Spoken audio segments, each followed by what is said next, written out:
അഖില കേരള കുടിപ്പള്ളിക്കൂടം ആശാൻ association special convention ചവറയിൽ നടത്തി. ആശാന്മാരുടെ പ്രതിമാസ വേതനം വർദ്ധിപ്പിച്ച സർക്കാരിനെ അഭിനന്ദിക്കുന്നതിന്റെ ഭാഗമായാണ് കൺവെൻഷൻ നടത്തിയത്. അഖില കേരള കുടിപ്പള്ളിക്കൂടം ആശാൻ അസോസിയേഷൻ സംസ്ഥാന സ്പെഷ്യൽ കൺവെൻഷൻ നടത്തി.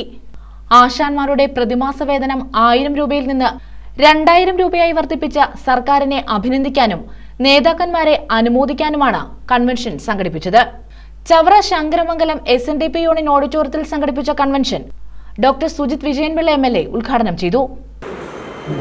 നിരന്തര പോരാട്ടത്തിലൂടെ നടത്തിയ ഈ ശ്രമങ്ങൾ സർക്കാർ നടപ്പാക്കുന്നത് ഗ്രാമപഞ്ചായത്തുകൾ നേരത്തെ ബഹുമാനപ്പെട്ട പ്രസിഡന്റ് പറഞ്ഞതുപോലെ തന്നെ തദ്ദേശ ഗ്രാമപഞ്ചായത്തുകളുടെ തനത് ഫണ്ട് ഉപയോഗിച്ചുകൊണ്ടാണ് ഈ കർമ്മം നിർവഹിക്കേണ്ടത്. അപ്പം ഓരോ പഞ്ചായത്തുകളുടെ പരിധിയിൽ വരുന്നിട്ടുള്ള കുടിപ്പള്ളിക്കൂടം ആശാന്മാരുടെ ലിസ്റ്റ് കൃത്യമായിട്ട് പലരും വാർദ്ധക്യ സഹിതമായ അസുഖം കാരണം ഒരു പക്ഷേ ഈ വിവരം പോലും അറിഞ്ഞു കാണത്തില്ല. അപ്പം നമ്മുടെ പഞ്ചായത്തിലുള്ള ഓരോരുത്തരെയും കൃത്യമായി അറിയിക്കുകയും ആ ലിസ്റ്റുകൾ പഞ്ചായത്തിന്റെ ശ്രദ്ധയിൽപ്പെടുത്തുകയും ഒക്കെ ചെയ്യേണ്ടത് കൂടി സംഘടന ആ ഉത്തരവാദിത്വം ഏറ്റെടുക്കുമെന്ന് തന്നെയാണ് പ്രതീക്ഷിക്കുന്നത്.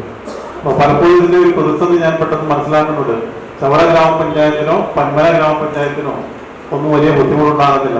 തനത് കൊണ്ട് അത്യാവശ്യമുള്ള പഞ്ചായത്തുകളാണ്. പക്ഷേ നമ്മുടെ സംസ്ഥാനത്തെ ഒട്ടുമിക്ക പഞ്ചായത്തുകളും അതങ്ങനെയല്ല. നമ്മുടെ മണ്ഡലത്തിൽ തന്നെ ചുറ്റുപാവം നീണ്ടകര കേവലകര പഞ്ചായത്തുകളൊക്കെ തനതിന്റെ ഫണ്ടിന്റെ കാര്യത്തിലൊക്കെ കുറച്ച് പിന്നോട്ടാണ്. അങ്ങനെയുള്ള പഞ്ചായത്തുകൾ ഒരുപക്ഷെ ഇങ്ങനെ വരുമ്പോഴത്തേക്ക് ചിലപ്പോൾ ഒരു ബുദ്ധിമുട്ട് വരാൻ സാധ്യതയുണ്ട്. അപ്പോൾ അതിന് പ്രയോറിറ്റൈസ് ചെയ്യണം, മുൻഗണന കൊടുക്കണം. അപ്പോൾ മുൻഗണന തീർച്ചയായിട്ടും ഇങ്ങനെയുള്ള ആശാന്മാരുടെ ഗ്രാൻഡിന്റെ കാര്യത്തിൽ പഞ്ചായത്തിന്റെ മുൻഗണന കൊടുക്കുവാനുള്ള ഒരു ശ്രമം കൂടി നമ്മുടെ എല്ലാം ശ്രദ്ധയിൽ വേണം. അതുകൊണ്ടാണ് അത് സൂചിപ്പിക്കുന്നത്. അപ്പൊ ഇതുമായി ബന്ധപ്പെട്ട് നേരത്തെ ആശാന്മാരുടെ ഒരു ചരിത്രത്തെക്കുറിച്ച് സവിസ്തരം തന്നെ ഒരു അനുഭവത്തിലൂടെ തന്നെ ബഹുമാനപ്പെട്ട പ്രസിഡന്റ് വളരെ കൃത്യമായ ഭാഷയിൽ ഹൃദയത്തിൽ തൊടുന്ന ഭാഷയിൽ സംസാരിക്കുകയുണ്ടായി. ചവറ സുരേന്ദ്രൻപിള്ള അധ്യക്ഷത വഹിച്ചു. ആർ പവിത്രൻ ആദരവ് നിർവഹിച്ചു. Idakkulangara Thulasi, advocate CP Sudheesh Kumar, advocate JR Suresh Kumar, ഓച്ചിറട്ടി ഗംഗാദേവി തുടങ്ങിയവർ പങ്കെടുത്തു.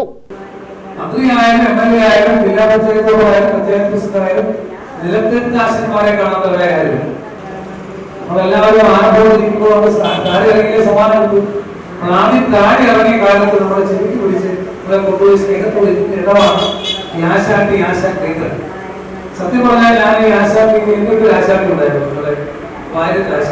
ആശാട്ടിനെ പഠിപ്പിക്കാൻ കഴിക്കുമ്പോൾ ഞാൻ അവിടെ പോകുമ്പോൾ ആശാട്ടി ചെയ്തു പോകുമ്പോഴത്തേക്ക് ഞാൻ കിട്ടിയിട്ടില്ല. എനിക്ക് പഠിക്കുന്നതിൽ യോജിപ്പായതുകൊണ്ടാണ് ഞാൻ ഒറ്റ ഓടത്തിൽ കിട്ടിയത്. ആശാട്ടി അവസരം ബുദ്ധിമുട്ടി വേറെ ആശാനെ പറഞ്ഞ് ബുദ്ധിമുട്ടാണ് അതിനെ പഠിപ്പിച്ചത്. അതുകൊണ്ട് ഈ ആശാൻ പറഞ്ഞപ്പോൾ നമുക്ക് ഓർക്കുമ്പോൾ ഒരുപാട് അനുഭവങ്ങൾ മനസ്സിലേക്ക് കൂടി വരും. അങ്ങനെ ഒരുപാട് അനുഭവങ്ങൾ മനസ്സിൽ സമ്മാനിക്കുന്ന എല്ലാവരും സമ്മാനിക്കുന്ന ഒരിടമാണ് ആശാപ്രവർത്തനം.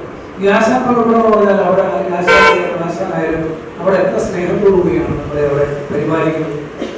അവിടെ എന്തിന് വഴക്കമൊക്കെ പറയുന്നത് നഖം നീട്ടി വളർത്തിയ ആശാന്മാരെ പണ്ട് വിളിയാണ്. നഖം നീട്ടി വളർത്തുന്ന ആശാന്മാരുടെ ലക്ഷണമായിരുന്നു.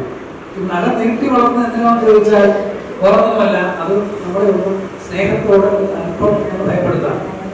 News bureau Chavara.